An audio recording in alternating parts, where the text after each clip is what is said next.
आप सभी को जय हिंद और जय भारत। ऐसा क्यों आज विशेष, बिल्कुल विशेष है क्योंकि आज भारतीय सेना दिवस के रूप में हम लोग याद कर रहे हैं। आपको भी पता है इसके बारे में, लेकिन हम बात करेंगे एक सेना का जिंदगी।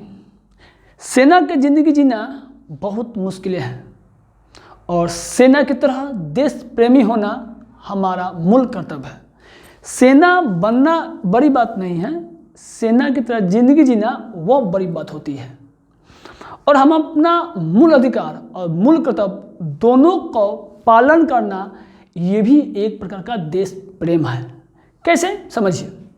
मान लीजिए कि हम स्टूडेंट हैं, तो हमारा मूल अधिकार है और मूल कर्तव्य है कि पहले मूल कर्तव्य के हिसाब से एजुकेशन प्राप्त करना और सही ढंग से करना।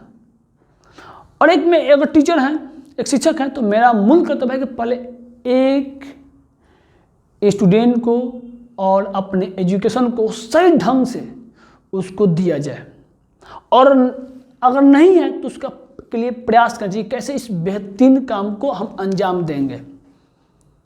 और गलती का सुधार करते हुए अपने मूल कर्तव्य और मूल अधिकार को प्राप्त करना, ये भी एक प्रकार का देश प्रेम है। और एक बात और ध्यान है कि देश प्रेम होना हर एक इंसान, हर एक स्टूडेंट में होना बहुत जरूरी है। तो आज हम लोग बात करेंगे, आज कंसेप्ट पर कि ज़्यादा क्लास को लंबा ना ले जाना है, शॉर्ट फॉर्म लेना है, बाकी क्लास की बातें बाद में होती रहेगी। बात करेंगे हम लोग डीएनए की संरचना। इसके बारे में बहुत बेजोड़ बातें हैं, इसका बहुत सारा प्रयोग किया गया है कि पहले डीएनए कहाँ से प्राप्त हुई और इसके बारे में जो अनुवांशिक पदार्थ है, जो भी चीज़ है, आपको पहले से मेरे भी चैनल पर उपलब्ध है और बाकी भी अन्य चैनल में भी उपलब्ध है। आप कहीं से भी अपना नॉलेज प्राप्त कर सकते हैं और आपको करना चाहिए। तो बात करेंगे सबसे पहले हुआ क्या था घटना, हम लोग संरचना समझेंगे कि उसके कंसेप्ट क्या है। आपको इधर साइड में पिक्चर भी आपको दिखाई देगा। तो बात करेंगे पहले कि मॉरिस विल्किंस और रोजलिन फ्रैंकलिन, दो वैज्ञानिक, गौर कीजिएगा, मॉरिस विल्किंस और रोजलिन फ्रैंकलिन ने पहली बार जो प्रयोग किए थे एक्सरे क्रिस्टोग्राफी, और इसी के आधार पर वाटसन और क्रिक 1953 में क्या बताया कि ये द्वि कुंडली होता है। पहला दुगो वैज्ञानिक है जो बताया कि डीएनए का है द्वि कुंडली होते हैं। कब? 1953 में।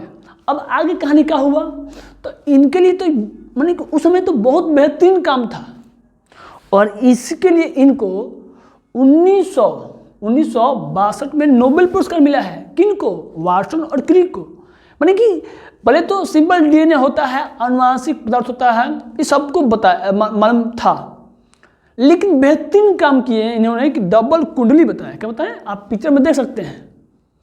अब हम लोग आगे बढ़ेंगे कि इसकी विशेषता क्या है। विशेषता इसका प्रमुख ये है कि पहला कि वो डबल जो कुंडली होते हैं उनमें द्वि पॉली, यानी कि जो दोनों होते हैं, दोनों पॉलीन्यूक्लियोटाइड का श्रृंखला होता है। जो डीएनए होते हैं, जो डीएनए दोनों कुंडली होता है, वो क्या होता है? पॉलीन्यूक्लियोटाइड का श्रृंखला होता है। आगे बढ़ते हैं, ये दोनों चैन यानी दोनों श्रृंखलाएं अक्ष पर सर्पिल होते हैं, हल्का सा टेढ़ा होता है। क्या होता है? टेढ़ा मतलब घुमाव होता है। अब क्या होता है, ये दोनों श्रृंखलाएं, दोनों चैन प्रति समानांतर, माने एक दूसरे के समानांतर होते हैं। जैसे हम हैं और आप हमारे सामने अगर आप बैठे हैं तो ये क्या होगा? समानांतर होगा, पैरेलल होगा। तो क्या होता है, ये दोनों चैन, दोनों श्रृंखलाएं प्रति समानांतर दिशा में अभिविन्यासित होते हैं, माने घूमे होते हैं और फैले रहते हैं। ये हो गया। अब आगे देखिए, ये दोनों रज्जु के दोनों कुंडली आपस में हाइड्रोजन बंधन, आप देख रहे हैं पिक्चर में आपको दिखाई दे रहेगा, हाइड्रोजन बंधन की ऊर्जा तथा जल विरोधी अनुनय क्रिया द्वारा जुड़े होते हैं।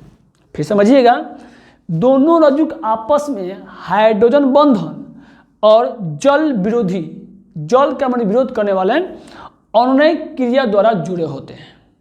आगे जो क्वेश्चन होगा यहाँ पर आपको दिखाई देगा ए और टी, एडेनिन और थाइमिन, इसमें डबल बंध होता है और इसमें कौन सा बंध होगा, हाइड्रोजन अबंध होगा, उससे जुड़ा होगा। आप यहाँ पे ए और टी आप देख सकते हैं बढ़िया से।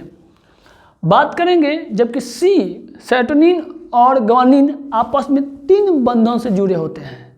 ये बंधन कैसे होगा, हाइड्रोजन का। ये आपको समझ ये क्लियर होगा। आगे देखते हैं आगे क्या हो मिलेगा आपको कि जो एस्टेन होते हैं, जो कुंडली होते हैं, इसके जो न्यूक्लियोटाइड क्रम में होते हैं। अब पता है क्या होता है, वो में सूचना निहित होता है। इसका मतलब सूचना होता है कि उसमें कोडिंग आता है कि हाँ इससे हाथ बनेगा, मुंह बनेगा, गोड़ बनेगा। उसको बोलते हैं संवेदी रज्जु। क्या बोलते हैं, संवेदी रज्जु बोलते हैं। अब इसी की जब मान लीजिए कि 2 कुंडलियाँ है, एक सामने होबे करेगा तो उसको बोलेंगे इसके पूरक, उसके पूरक क्या बोलते हैं, प्रतिसंवेदी रज्जु। क्या बोलते हैं, प्रतिसंवेदी रज्जु बोलते हैं। आप पिक्चर में इस चीज़ को दे सकते हैं। फिर शॉर्ट फॉर बात करते हैं, समझ लीजिए शॉर्टकट में।